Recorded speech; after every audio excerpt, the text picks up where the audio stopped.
Bonjour à toutes et à tous l'équipe, j'espère que vous allez bien. Pour cette nouvelle vidéo, on se retrouve pour parler sport, mais cette fois football, avec l'Euro 2024 qui arrive bientôt à son terme. Ça sera dimanche, la dernière rencontre avec la finale. Donc c'est vrai qu'on a suivi cet Euro, mais des fois voilà, on n'a pas pu faire tous les matchs parce qu'on suit le Tour de France en intégralité.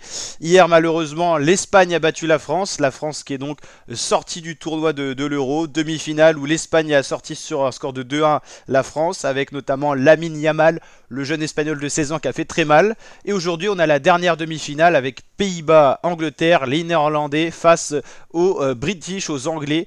Donc ça va être un beau match pour savoir qui va rejoindre l'Espagne en finale de cet Euro 2024. La dernière affiche de la finale en Euro, c'était l'Euro 2020 qui avait été joué en 2021 avec Angleterre-Italie. Donc l'Angleterre peut faire le doublé en finale. On espère pour eux que cette fois le scénario sera plus favorable qu'une défaite au pénalty face à l'Italie. En tout cas, en face, ça ne sera pas l'Italie.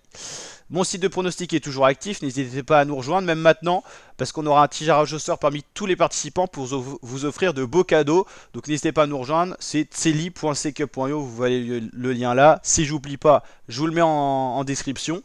Il y a pas mal de petits pronostics encore à faire. Qui va gagner entre Pays-Bas-Angleterre? J'ai pronostiqué 1-0 pour l'Angleterre. À l'issue des 90 minutes, vous pouvez mettre par exemple un partout et après les 120 minutes qui gagne, donc par exemple Angleterre. D'ailleurs, je vais faire ça, pourquoi pas match nul. Ensuite, quelle sera l'affiche de la finale? Espagne en Angleterre ou Espagne Pays-Bas, il n'y a plus que deux choix. Tout dépend du scénario du match Pays-Bas-Angleterre. Quelle sera la différence de but dans la finale à l'issue des 90 minutes? 0, ce qui est cohérent avec ce que j'ai mis. Quelle sera la différence de but dans la finale? Tout inclus, c'est-à-dire même les pénaux, par exemple 5-3 ou 3-1 à l'issue des prolongations. Donc voilà, c'est ce que j'ai pronostiqué. Pour l'instant, il y a toujours des pronostics en cours, des points qui n'ont pas été attribués. Tout dépendra des résultats finaux. Par exemple, l'affiche de la finale sera quelle équipe concédera le plus de buts. Faut attendre la fin de la compète. Et puis on a tous les pronostics terminés. Donc ça, c'est pour mon cas, tout ce que j'ai pronostiqué. Vous pouvez voir ce ratio-là pour chaque joueur, les 39 joueurs qui composent la plateforme.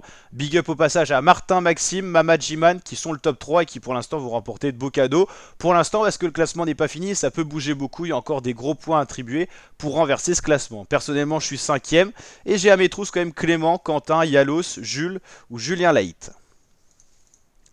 Messagerie instant, ça c'est pas mal pour vous dire quand il y a des nouvelles questions et tout ça. Les lots ils sont là, il y aura des lots attribués par tirage au sort et d'autres par classement, puis voilà.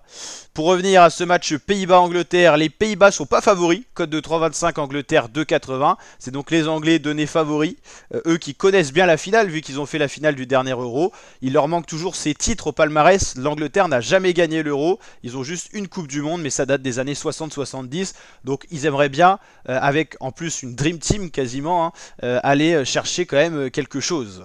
Les Pays-Bas restent sur une victoire 2-1 face à la Turquie, c'était en quart, en 8ème c'était 3-0 face à la Roumanie.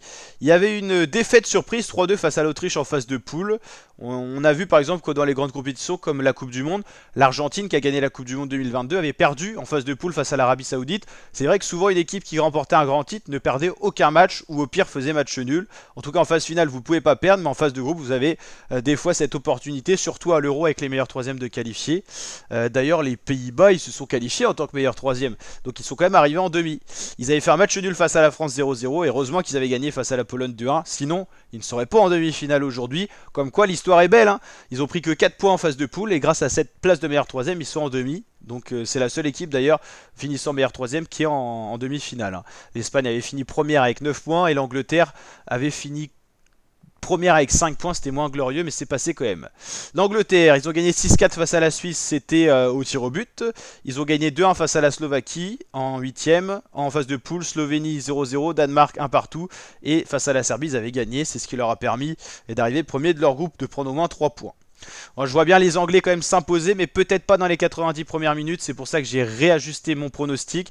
Peut-être qu'on aura le droit à des prolongations. Pour l'instant, on n'en a pas eu en demi-finale, vu que la France s'est inclinée dans le temps réglementaire face aux Espagnols, qui ont été, il faut l'avouer, plus forts. C'est malheureux, mais les Français rentrent à la maison, et ça ne sera pas pour cette année le titre de l'Euro. Le dernier titre de l'Euro pour les Français, c'est l'Euro 2000, hein, qui avait fait suite à la Coupe du Monde 98, magnifique des Français. Il y a du foot en ce moment, il y a la Copa América, ils en sont à peu près au même stade. On a la première demi-finale qui a été jouée. L'Argentine a battu le Canada 2-0. L'Argentine qui avait déjà joué le Canada dans cette même compétition vu qu'ils étaient ensemble en phase de groupe. C'était le même score, 2-0 d'ailleurs. Il y aura Uruguay-Colombie, deux équipes qui ont appris à ne plus perdre. Et à la Copa América, ce qui change de l'Euro, c'est qu'ils ont une petite finale avec le match pour la 3ème place. Donc il y a encore un match de plus que pour l'Euro.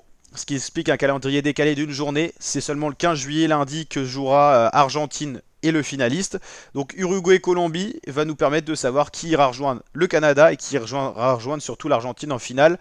Allez, petite pièce sur la Colombie qui n'a pas perdu de match depuis un bout de temps et qui s'est peut-être plus économisé que l'Uruguay qui a quand même joué le Brésil, qui a sorti le Grand Brésil en quart de finale, mais la Colombie qui s'était baladée face au Panama en quart 5-0.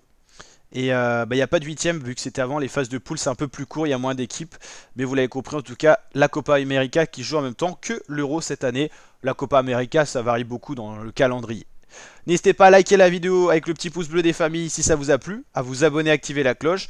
Et on suit tout ça sur la chaîne YouTube. Cyclisme avec le Tour de France en intégralité sur la chaîne, n'hésitez pas à aller consulter les vidéos. Et bien sûr le football avec l'Euro et donc la Copa América qu'on suit d'un peu plus loin, mais qu'on suit tout de même parce que c'est la chaîne 100% sport. N'hésitez pas à nous rejoindre en vous abonnant, c'est gratuit, à partager à vos amis, à votre famille, et on continue d'agrandir la communauté.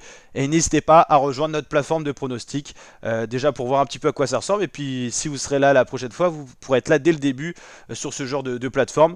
Gros big up à Secup.io qui nous permet de collaborer, d'avoir cette plateforme gratuite et vous offre même des cadeaux, en plus des cadeaux que j'offre. Donc c'est tout remerciement à Secup.io et merci à tous ceux qui nous ont rejoints sur la plateforme. On est tout de même 39.